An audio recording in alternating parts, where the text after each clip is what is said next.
Hello all, welcome to toppers world. ഇന്ന് നമ്മൾ നോക്കാൻ പോകുന്നത് ഒന്നാം ക്ലാസ്സിലെ ഗണിതമാണ്. ഭാഗം 2 പാഠപുസ്തകമാണ് കേട്ടോ. അപ്പോൾ ഒന്നാം ക്ലാസ്സിലെ എല്ലാ കൂട്ടുകാർക്കും നമ്മുടെ ക്ലാസ്സിലേക്ക് സ്വാഗതം. ക്ലാസ് തുടങ്ങുന്നതിന് മുമ്പ് നമ്മുടെ ഈ ചാനൽ നിങ്ങൾ ആദ്യമായി കാണുന്നതാണെങ്കിൽ ഒന്ന് സബ്സ്ക്രൈബ് ചെയ്ത് കാണാൻ ശ്രമിക്കുക.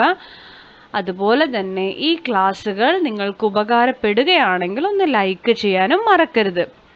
അപ്പം നമുക്ക് നോക്കിയാലോ. ഗണിതം ഭാഗം 2 നമ്മൾ നോക്കുന്നത് യൂണിറ്റ് 9 നേരമായി എന്ന യൂണിറ്റാണ് കേട്ടോ. പാഠം 9 നേരമായി. അപ്പം നമ്മൾ ഇന്ന് നോക്കാൻ പോകുന്നത് ഈ നേരമായി എന്ന പാഠത്തിലെ ചോദ്യോത്തരങ്ങൾ വരും. നമ്മൾ മുഴുവൻ പ്രവർത്തനങ്ങൾ അതുപോലെ തന്നെ ഡീറ്റെയിൽ ആയിട്ട് എങ്ങനെയാണത് കിട്ടിയത് എന്നും നമ്മൾ ഇന്നത്തെ ക്ലാസ്സിൽ നോക്കുന്നതായിരിക്കും. അപ്പം നോക്കിയാലോ. എന്താണ് നമ്മുടെ ചാപ്റ്ററിൻ്റെ പേര്? നേരമായി. 9ാമത്തെ ചാപ്റ്റർ കേട്ടോ, 9ാമത്തെ പാഠം.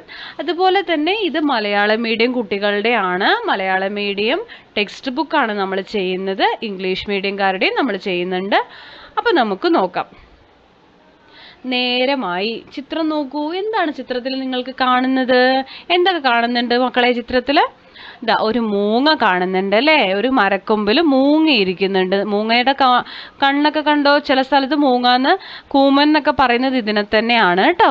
അതിൻ്റെ കണ്ണ് കണ്ടോ? എന്താ മൂങ്ങയുടെ പ്രത്യേകത? മൂങ്ങയ്ക്ക് രാത്രി മാത്രമേ കണ്ണ് കാണുള്ളൂ അല്ലേ? അതുപോലെ ഇതാ ചന്ദ്രനെ കാണുന്നുണ്ട്. ഇതാ പൂച്ച ഉറങ്ങുന്നു. ശേഷം കാണിക്കുന്ന ചിത്രത്തിലോ നേരം പുലർന്നു അല്ലേ? നേരമായി. നമുക്കൊക്കെ നേരമായി പറഞ്ഞിട്ട് വാച്ചൊക്കെ നോക്കാതെ തന്നെ പൂവൻകോഴിയൊക്കെ ഉണ്ടെങ്കിൽ പൂവൻകോഴി കൂകി കഴിയുമ്പോൾ നേരം വെളുത്തു എന്ന് നമുക്ക് അറിയാം അല്ലേ? വാച്ചൊന്നും നോക്കാതെ തന്നെ നേരം വെളുത്തു എന്ന് നമ്മളെ അറിയിക്കുന്ന ആളാണ് ആര്? പൂവൻകോഴി അല്ലേ? നിങ്ങളുടെ വീട്ടിലൊക്കെ പൂവൻകോഴിയൊക്കെ ഉണ്ടെങ്കിൽ നിങ്ങൾക്ക് അറിയുണ്ടാവും. അപ്പം നമുക്ക് നോക്കാം. നേരമായി.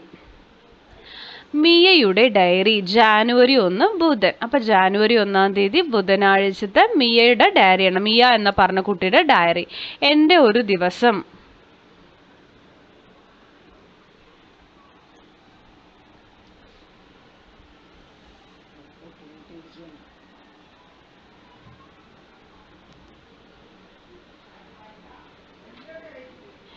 എൻ്റെ ഒരു ദിവസം രാവിലെ അമ്മ വിളിച്ചുണർത്തി. അപ്പം രാവിലെ എന്താണ്? അമ്മ വിളിച്ചുണർത്തി.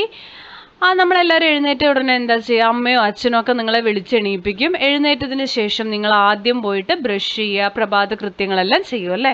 അപ്പം ഈ കുട്ടി എഴുന്നേറ്റു, പല്ല് തേച്ചു. അതിനുശേഷം കുളിക്കാൻ കൂടുതൽ സമയമെടുത്തു അല്ലെ? പോയി കുളിക്കാൻ പോവാണ്. കുറേ നേരം സമയമെടുത്ത് കുളിച്ചു കഴിഞ്ഞ് വന്നിട്ടാണല്ലേ നമ്മൾ ബ്രേക്ക്ഫാസ്റ്റ്, രാവിലത്തെ പ്രഭാത ഭക്ഷണമൊക്കെ കഴിക്കുക. അപ്പോൾ ഇത് ആരാണ് പ്രഭാത ഭക്ഷണം കുട്ടിക്ക് കൊടുക്കുന്നത്? അച്ഛൻ ദോശയും ചമ്മന്തിയും തന്നു. അതിനുശേഷം ഭക്ഷണമൊക്കെ കഴിച്ചു കഴിഞ്ഞിട്ട് ആളെങ്ങോട്ട് പോവാണ്? സ്കൂൾ വാനിൽ കയറി സ്കൂളിലോട്ട് അല്ലേ? സ്കൂൾ വാനിൽ പോയതിനാൽ വേഗം സ്കൂളിലെത്തി. അപ്പോൾ സ്കൂൾ വാനിൽ കയറിയിട്ട് വേഗം സ്കൂളിലോട്ട് പോവുകയാണ്. പിന്നെ ഉച്ചവരെ രേണുക ടീച്ചറോടൊപ്പം. അപ്പോൾ ഉച്ചവരെ ആരോടൊപ്പമാണ് ഇവരുടെ ടീച്ചറുടെ പേരെന്താ? രേണുക. ഉച്ചവരെ രേണുക ടീച്ചറുടെ ഒപ്പം, അതാ ചിത്രത്തിൽ കാണും പോലെ ടീച്ചറുടെ ഒപ്പം സ്കൂളിൽ അല്ലേ? ക്ലാസ്സിൽ. ഉച്ചയ്ക്ക് സ്കൂളിൽ നിന്ന് ഊണിനൊപ്പം എനിക്ക് ഇഷ്ടമുള്ള കൂട്ടുകറി കിട്ടി. അപ്പോൾ ഉച്ചയ്ക്ക് സ്കൂളിൽ നിന്ന് ഭക്ഷണം കൊടുക്കുന്നുണ്ട് അല്ലേ? നിങ്ങളുടെയൊക്കെ സ്കൂളിൽ ഉച്ചഭക്ഷണം ഉണ്ടോ? ഉണ്ടെങ്കിൽ നിങ്ങൾക്ക് അറിയായിരിക്കും. അപ്പോൾ ഇവിടെയും ഈ കുട്ടിക്ക് ഉച്ചയ്ക്ക് ഭക്ഷണം കിട്ടി. എന്താണ്? കൂട്ടുകറിയാണ്. അതിൽ കറി ഊണിനൊപ്പം. നല്ല രുചിയുണ്ടായിരുന്നു. ഈ കൂട്ടുകറി എന്ന് പറയുമ്പോൾ ചേനയും അതുപോലെ കുമ്പളങ്ങയും എല്ലാം ഇട്ടിട്ടുള്ള ഒരു കറിയാണ്. നമ്മൾ സദ്യക്കൊക്കെ നല്ല ഇമ്പോർട്ടൻ്റ് ആയിട്ടുള്ള, സദ്യക്കൊക്കെ മെയിൻ ആയിട്ടുള്ളൊരു കറിയാണ് അല്ലേ കൂട്ടുകറി. ഉച്ചയ്ക്ക് ശേഷം ഗണിത പുസ്തകത്തിൽ ചിത്രം വരച്ചു. അപ്പോൾ ഉച്ചയ്ക്ക് ഭക്ഷണമൊക്കെ കഴിച്ചിട്ട് ഉച്ചയ്ക്ക് ശേഷം എന്താ ചെയ്യുന്നത്? ഗണിതത്തിൻ്റെ പുസ്തകം എടുത്ത് ചിത്രങ്ങൾ വരച്ചു. വൈകുന്നേരം കൂട്ടുകാരോടൊപ്പം ക്രിക്കറ്റ് കളിച്ചു. അപ്പോൾ വൈകുന്നേരം ആയപ്പോൾ എന്ത് ചെയ്തു? കൂട്ടുകാരുടെ കൂടെ ക്രിക്കറ്റ് കളിച്ചു. രാത്രി. അപ്പോൾ അതെല്ലാം കഴിഞ്ഞ് വീടെത്തി. രാത്രിയോ? രാത്രി ചപ്പാത്തിയാണ് കഴിച്ചത്. അപ്പോൾ രാത്രി എന്താ കഴിക്കുന്നത്? ചപ്പാത്തിയാണ് കഴിച്ചത്. അപ്പൊ രാത്രിയായി മോളെ 9 മണിയായി, ഇനി ഉറങ്ങാം അമ്മ പറഞ്ഞു. അപ്പൊ രാത്രി 9 മണി ആയപ്പോ അമ്മ പറഞ്ഞു, മോളെ 9 മണിയായി, മതി, ഇനി ഉറങ്ങാം. ഓക്കെ. അപ്പൊ നിങ്ങളുടെ എല്ലാവരുടെയും എന്താ പറയാ, ഡെയിലി ഉള്ള കാര്യങ്ങൾ ഏകദേശം ഇങ്ങനെയൊക്കെ തന്നെ ആയിരിക്കും അല്ലെ. രാവിലെ എഴുന്നേൽക്കുന്നു, പ്രഭാത കൃത്യങ്ങളെല്ലാം ചെയ്യുന്നു, കുളിക്കുന്നു, പിന്നീട് ബ്രേക്ക്ഫാസ്റ്റ് പ്രഭാത ഭക്ഷണം കഴിക്കുന്നു, സ്കൂൾ ബസ്സോ അല്ലെങ്കിൽ അച്ഛനമ്മമാർ ആരെങ്കിലും നിങ്ങളെ സ്കൂളിലേക്ക് കൊണ്ടയക്കുന്നു, സ്കൂളിൽ പോകുന്നു, ടീച്ചർ വരുന്നു, നിങ്ങൾ പഠിക്കുന്നു, ഉച്ചയാവുന്നു, ഭക്ഷണം കഴിക്കുന്നു, കളിക്കുന്നു, വൈകുന്നേരം ആവുന്നു, കുറച്ച് പഠിക്കുന്നു, വൈകുന്നേരം ആവുന്നു, വീട്ടിൽ വരുന്നു, രാത്രിയാകുന്നു, ഭക്ഷണം കഴിക്കുന്നു, സമയമാവുന്നു, ഉറങ്ങുന്നു. എല്ലാവരുടെയും ഏകദേശം ഇങ്ങനെ തന്നെ ആയിരിക്കും. ചിത്രങ്ങൾ നോക്കി ഡയറി എഴുതാം. മിയ എന്തൊക്കെ കണ്ടു, എവിടെയൊക്കെ പോയി, എന്തെല്ലാം ചെയ്തു? ഈ ചിത്രം നോക്കി നമുക്ക് എന്ത് ചെയ്യാം? ഒരു ഡയറി എഴുതണം. മിയ എവിടെയൊക്കെയാണ് പോയത്, എന്തെല്ലാമാണ് ചെയ്തത്, എന്തൊക്കെയാണ് കണ്ടത് എന്നൊക്കെ എഴുതണം കേട്ടോ. അപ്പൊ നമുക്ക് എഴുതിയാലോ? അപ്പോൾ ഫെബ്രുവരി 8 ഞായർ. നമ്മൾ ആദ്യം തന്നെ ഡയറി എഴുതുമ്പോൾ ഒരു ഡേറ്റും മാസത്തിൻ്റെ ഇതും കൊടുക്കണം കേട്ടോ, തീയതി കൊടുക്കുക. ഫെബ്രുവരി 8 ഞായർ. രാവിലെ എഴുന്നേറ്റ് നോക്കിയപ്പോൾ വീട്ടിനകത്ത് ആരെയും കാണാനില്ല. ഞാൻ മുറ്റത്തേക്കിറങ്ങി. അമ്മയും അച്ഛനും ചെടി നനയ്ക്കുന്നുണ്ടായിരുന്നു. ഞാനും അവരെ സഹായിച്ചു. അപ്പോൾ ഈ ചിത്രത്തിൻ്റെ അടിസ്ഥാനത്തിലാണ് കേട്ടോ നമ്മൾ എഴുതുന്നത്. രാവിലെ എണീറ്റു നോക്കിയപ്പോൾ ആരെയും കാണാനില്ല. അപ്പോൾ വേഗം ഈ കുട്ടി മിയ പുറത്തിറങ്ങി നോക്കിയപ്പോൾ ആരെ കാണാണ്? മുറ്റത്ത് ആരുണ്ടായിരുന്നു? അമ്മയും അച്ഛനും നിൽക്കുന്നു അല്ലേ. അവരെന്താ ചെയ്യുന്നുണ്ടായിരുന്നു? ചെടി നനയ്ക്കുന്നുണ്ടായിരുന്നു. ഞാനും അവരെ സഹായിച്ചു. ഇന്നൊരു കല്യാണമുണ്ടായിരുന്നു. ഞാനും അച്ഛനും അമ്മയും അപ്പൂപ്പനും കൂടിയാണ് കല്യാണത്തിന് പോയത്. അപ്പൊ ആരൊക്കെ കൂടിയാ കല്യാണത്തിന് പോയത്? അവര് അച്ഛൻ, അമ്മ, പിന്നെ അപ്പൂപ്പനും ഉണ്ട് അല്ലെ. ആ സദ്യ കഴിക്കാനിരിക്കുന്നത് കാണുമ്പോൾ നമുക്കറിയാലോ ഒരാളും കൂടെ ഉണ്ട് അല്ലേ. അത് അപ്പൂപ്പനാണേ. അപ്പൂപ്പനും കൂടിയാണ് പോയത്. ഉച്ചയ്ക്ക് നല്ല പായസവും പപ്പടവും എല്ലാം കൂട്ടി ഒരു സദ്യ കഴിച്ചു. പായസവും പപ്പടമൊക്കെ കൂട്ടിയിട്ട് നല്ല കുശാലായിട്ടൊരു സദ്യ കഴിച്ചു. നല്ല സ്വാദുണ്ടായിരുന്നു. വൈകുന്നേരം പാർക്കിൽ പോയി. വൈകുന്നേരം എവിടെ പോയി? പാർക്കിൽ പോയി. കൂട്ടുകാർക്കൊപ്പം കളിക്കാൻ നല്ല രസമുണ്ടായിരുന്നു. അപ്പോൾ കൂട്ടുകാരോടൊപ്പം കളിച്ചു. രാത്രി ഡാൻസ് കാണാൻ പോയി. രാത്രി ഇതാ എവിടെയോ പരിപാടി നടക്കുന്നുണ്ട്, അപ്പോൾ ഡാൻസ് കാണാൻ പോയി. ഇന്ന് നല്ല സന്തോഷമുള്ള ദിവസമായിരുന്നു. ഇതാണ് മിയക്കുട്ടിയുടെ ഡയറി. നിങ്ങളുടെ ഡയറി ഇതുപോലെ നിങ്ങൾ എഴുതാറുണ്ടോ? എൻ്റെ ഡയറി. അപ്പം നമുക്കുള്ള പണി വന്നു. നിങ്ങൾ ഞായറാഴ്ച എവിടെയൊക്കെ പോയി, എന്തൊക്കെ ചെയ്തു, അവയെല്ലാം ചേർത്ത് ഡയറി എഴുതൂ, ചിത്രങ്ങളും വരയ്ക്കൂ. അപ്പം നിങ്ങൾ ഞായറാഴ്ച എവിടേക്കാണ് പോയത്, എന്തൊക്കെയാണ് ചെയ്തത്, അതെല്ലാം ചേർത്ത് ഒരു ഡയറി എഴുതൂ, ചിത്രങ്ങളും വരയ്ക്കൂ. നമുക്ക് നോക്കാം. ഫെബ്രുവരി 1 ഞായർ. രാവിലെ അമ്മ വന്ന് വിളിച്ചപ്പോഴാണ് ഞാനും ഉറക്കമുണർന്നത്. ഞാൻ മുറ്റത്തേക്കിറങ്ങി. കിങ്ങിണി പൂച്ച പാൽ കുടിക്കുന്നത് നോക്കി കുറച്ചു നേരം ഇരുന്നു. രാവിലെ നൂലപ്പവും കടലക്കറിയുമായിരുന്നു. ഞാനും അച്ഛനും അമ്മയും മുത്തശ്ശിയും കൂടി ഒപ്പം ഇരുന്നാണ് ഭക്ഷണം കഴിച്ചത്. ഇന്ന് ഒരു കല്യാണമുണ്ടായിരുന്നു. ഞാനും അച്ഛനും അമ്മയും മുത്തശ്ശിയും കൂടിയാണ് കല്യാണത്തിന് പോയത്. ഉച്ചയ്ക്ക് നല്ല പായസവും പപ്പടവും എല്ലാം കൂട്ടി ഒരു സദ്യ കഴിച്ചു. നല്ല സ്വാദുണ്ടായിരുന്നു. വൈകുന്നേരം കൂട്ടുകാർക്കൊപ്പം കളിക്കാൻ പോയി. കളി കഴിഞ്ഞു വന്ന് കുറച്ചു നേരം പഠിച്ചു. രാത്രിയിൽ അത്താഴത്തിന് ചപ്പാത്തിയും മുട്ടക്കറിയുമായിരുന്നു. ആഹാരം കഴിച്ചു കഴിഞ്ഞ് മുത്തശ്ശി എനിക്ക് പുള്ളിമാനിന്റെ കഥ പറഞ്ഞു തന്നു. ഇന്ന് നല്ല സന്തോഷമുള്ള ഒരു ദിവസമായിരുന്നു. അപ്പം ഇതാണ് നമ്മൾ എഴുതിയ ഡയറി. നിങ്ങൾക്ക് ഇതുപോലെ ഡയറി മാറ്റി എഴുതാവുന്നതാണ് കേട്ടോ. കാര്യങ്ങളൊക്കെ നിങ്ങളുടെ ഇഷ്ടത്തിന് നിങ്ങൾക്കൊരു ഡയറി എഴുതാം. ആഴ്ചപ്പൂരം നമുക്കൊന്ന് വായിച്ചാലോ?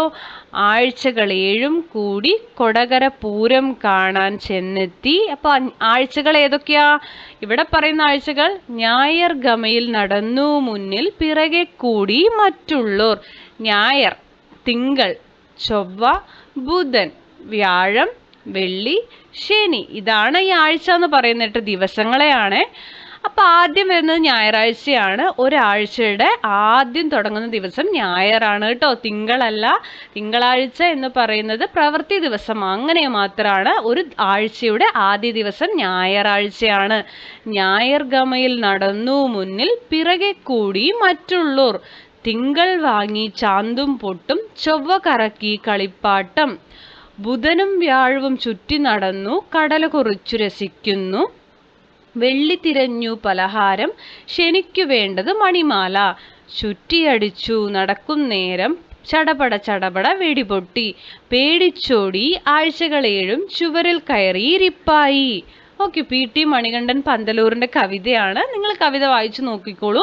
നമുക്കിവിടെ എന്തൊക്കെയാ വേണ്ടത്? ആഴ്ചകളുടെ പേര്: ഞായർ, തിങ്കൾ, ചൊവ്വ, ബുധൻ, വ്യാഴം, വെള്ളി, ശനി. ഓക്കെ, ഇതെല്ലാം നിങ്ങൾ നമ്മുടെ കലണ്ടർ നോക്കുമ്പോൾ കാണുന്ന ദിവസങ്ങൾ തന്നെയാണ് കേട്ടോ. 7 ദിവസങ്ങൾ. കലണ്ടർ നോക്കൂ, ദിവസങ്ങൾ പറയൂ. അപ്പൊ കലണ്ടർ നോക്കി ദിവസങ്ങൾ പറയാൻ പറഞ്ഞിട്ടുണ്ട്. ജാനുവരി 2025 കലണ്ടർ ആണിത്. അപ്പൊ നോക്കൂ: ഞായർ, തിങ്കൾ, ചൊവ്വ, ബുധൻ, വ്യാഴം, വെള്ളി, ശനി. 31 ദിവസമുള്ള ഒരു കലണ്ടർ അല്ലേ? 2025 ജാനുവരി മാസത്തിൽ എത്ര അവധി ദിവസങ്ങളുണ്ട്? ചുവപ്പ് കളറിൽ കാണുന്ന ഈ ലെറ്റർ എല്ലാം അവധിയാണ് കേട്ടോ. 1, 2, 3, 4, 5, 6 അവധി ദിവസം. അപ്പൊ 6 എന്ന് എഴുതുക. പുതുവർഷം തുടങ്ങുന്നത് ഏതു തീയതി, ഏതു ദിവസം? പുതുവർഷം എന്ന് പറഞ്ഞാൽ ജാനുവരി 1. ജാനുവരി 1 ബുധനാഴ്ചയാണ് അല്ലേ? ജാനുവരി 1, 2025 ബുധൻ. ഓക്കെ, അപ്പൊ എത്ര എഴുതുക കേട്ടോ. അടുത്തത് ശുചിത്വ വിദ്യാലയം. ഞായറാഴ്ച വിദ്യാലയത്തിൽ രക്ഷിതാക്കളുടെ യോഗം നടന്നു. ശുചിത്വ സേനയുടെ ഉദ്ഘാടനം നടന്നത് തിങ്കളാഴ്ചയാണ്. അപ്പൊ ഞായറാഴ്ച ശുചിത്വ സേനയുടെ ഉദ്ഘാടനം, തിങ്കളാഴ്ച വാർഡ് മെമ്പർ വന്നു. ചൊവ്വാഴ്ച ഓലക്കുട്ടകൾ ഉണ്ടാക്കി. കുഴിയുണ്ടാക്കിയത് ബുധനാഴ്ചയാണ്. വ്യാഴാഴ്ച പോസ്റ്റർ പ്രചരണം നടത്തി. വെള്ളിയാഴ്ച രക്ഷിതാക്കൾ വന്ന് വിദ്യാലയവും പരിസരവും വൃത്തിയാക്കി. ശനിയാഴ്ച പഞ്ചായത്ത് പ്രസിഡന്റ് വന്നു ശുചിത്വ വിദ്യാലയമായി പ്രഖ്യാപിച്ചു. ഒരാഴ്ച നടന്ന കാര്യങ്ങളാണ് എൻ്റെ അനുഭവം. ഒരാഴ്ചത്തെ നിങ്ങളുടെ ഓരോ ദിവസത്തെയും ഒരു ഇഷ്ടപ്പെട്ട കാര്യം കളത്തിൽ എഴുതും. നിങ്ങൾക്ക് ഓരോ ദിവസവും ചെയ്യാൻ ഇഷ്ടമുള്ളത് എന്തൊക്കെയാണ് കേട്ടോ. ഞായർ. ആദ്യം നമുക്ക് ഈ കലണ്ടർ പൂർത്തിയാക്കി നോക്കാം. ജാനുവരി, ഫെബ്രുവരി, മാർച്ച്, ഏപ്രിലിൽ നമുക്ക് വേനൽ അവധി തുടങ്ങും അല്ലെ? ജാനുവരിയിൽ പുതുവർഷം, ഏപ്രിലിൽ വേനൽ അവധി. മെയ്, ജൂണിൽ സ്കൂൾ തുറക്കുന്നു. ജൂലൈ, ഓഗസ്റ്റിൽ സ്വാതന്ത്ര്യദിനം വരും. സെപ്റ്റംബർ, ഒക്ടോബർ, നവംബർ 11 ശിശുദിനം, ഡിസംബറിൽ ക്രിസ്മസ്. ഓക്കെ, നവംബർ 11 അല്ല, നവംബർ 14 ശിശുദിനം കേട്ടോ. ഞാനത് പറഞ്ഞപ്പോൾ അങ്ങനെ ഒരു ഫ്ലോയിൽ പറഞ്ഞതാ. നവംബറിൽ ശിശുദിനവും വരുന്നു, ഡിസംബറിൽ ക്രിസ്മസ്. അപ്പൊ സ്കൂളിൽ വേനലവധിക്കാലം ഏതെല്ലാം മാസങ്ങളിലാണ്? നമുക്ക് വേനലവധി ഏപ്രിലും മെയ്. ഇനി നിങ്ങൾ സ്കൂൾ അടയ്ക്കൂലേ? മാർച്ചിൽ എക്സാമുകളെല്ലാം കഴിഞ്ഞ് സ്കൂൾ അടയ്ക്കുന്നു. ഏപ്രിലും മെയ്യും നിങ്ങൾ സുഖമായി കളിക്കുന്നു വീട്ടിലിരുന്ന് അല്ലേ? നിങ്ങൾക്ക് വെക്കേഷനായി വീട്ടിലും അതുപോലെ ഓരോ സ്ഥലത്ത് നിങ്ങൾക്ക് ട്രിപ്പ് എല്ലാം പോവാം. അങ്ങനെ അടിപൊളിയാക്കാം അല്ലേ വേനലവധി. നിങ്ങളുടെ പിറന്നാൾ ഏത് മാസത്തിലാണ്? ആ മാസത്തിൽ നീല നിറം കൊടുക്കൂ. വർഷത്തിലെ അവസാന മാസം ഏതാണ്? ഡിസംബർ. നിങ്ങളുടെ പിറന്നാൾ മാസം നിങ്ങൾ എഴുതുക കേട്ടോ. വർഷത്തിലെ അവസാന മാസം ഡിസംബർ. ഇവിടെ എൻ്റെ അനുഭവം, നിങ്ങൾ ഓരോ ദിവസവും നിങ്ങൾക്ക് എന്തൊക്കെ ചെയ്യാനാണ് ഇഷ്ടം എന്ന് നിങ്ങളിവിടെ എഴുതണം കേട്ടോ. ഏതേത് മാസം? അപ്പൊ നമുക്ക് പുതുവർഷാരംഭം ഏത് മാസമാണ്? ജാനുവരി. റിപ്പബ്ലിക് ദിനം ജാനുവരി, ശിശുദിനം നവംബർ, ഗാന്ധി ജയന്തി ഒക്ടോബർ, സ്വാതന്ത്ര്യദിനം ഓഗസ്റ്റ്, അധ്യാപക ദിനം സെപ്റ്റംബർ. ഇനി കാലങ്ങളാണ് വേനൽക്കാലം, വസന്തകാലം, മഴക്കാലം, ശീതകാലം. നമുക്ക് 4 കാലങ്ങളാണ് ഉള്ളത് അല്ലെ? ഓരോ കാലത്തിനും അനുയോജ്യമായ ചിത്രങ്ങൾ യോജിപ്പിച്ച് വരയ്ക്കണം. കുട പിടിക്കുന്നത് മഴക്കാലം. നമ്മൾ അടുത്ത് തന്നിരിക്കുന്ന സ്വെറ്ററാണ് തണുപ്പ് കാലത്ത് ഇടുന്നത് അല്ലെ? കമ്പിളിക്കുപ്പായം ശീതകാലം. അടുത്ത് വിഷറി വേനൽക്കാലം. പൂക്കൾ പൂക്കുന്നത് വസന്തകാലം. കണ്ടല്ലോ, ഇതുപോലെ നിങ്ങൾ യോജിപ്പിച്ച് കൊടുക്കുക കേട്ടോ. അപ്പം ഇത്രയാണ് നമ്മുടെ ക്ലാസ്സിൽ ഉൾപ്പെടുത്തിയിരിക്കുന്നത്. അപ്പം ക്ലാസ്സുകൾ ഇഷ്ടപ്പെടുന്നുണ്ടെങ്കിൽ നിങ്ങൾ ലൈക്ക് ചെയ്യുക, ഷെയർ ചെയ്യുക, സബ്സ്ക്രൈബ് ചെയ്യുക, നിങ്ങളുടെ കമൻറ്റുകൾ അറിയിക്കുക, തുടർന്നും വാച്ച് ചെയ്യുക. Thank you for watching.